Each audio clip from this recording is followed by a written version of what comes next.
আজ আমি বানাবো বিয়েবাড়ি বা রেস্টুরেন্টের স্টাইলের চিকেন পকোড়া। তা পকোড়া বানানোর জন্য প্রথমেই আমি এখানে কিছুটা আদা, ৫-৬ কোয়া রসুন, ৭-৮টা মতন কাঁচা লঙ্কা নিয়ে নিয়েছি।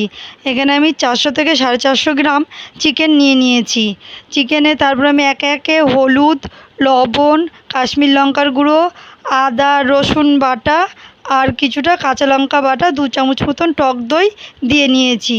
দিয়ে নেওয়ার পরে আমি এখানে একটা ডিম ভেঙে দিয়ে দেবো।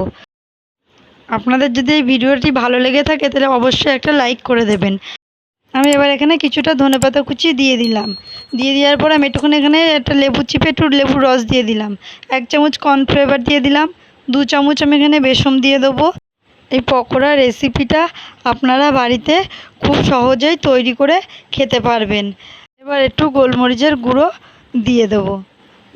এবার চিকেনটা আমি মাখিয়ে ১০ মিনিটের জন্য রেখে দেবো। দিয়ে তেল গরম হয়ে গেলে আমি একে একে একটা একটা করে সব পকোড়াগুলো ছেড়ে দেবো। আপনারা সবাই বাড়িতে এই পকোড়াটা এরকম করে খেয়ে দেখুন।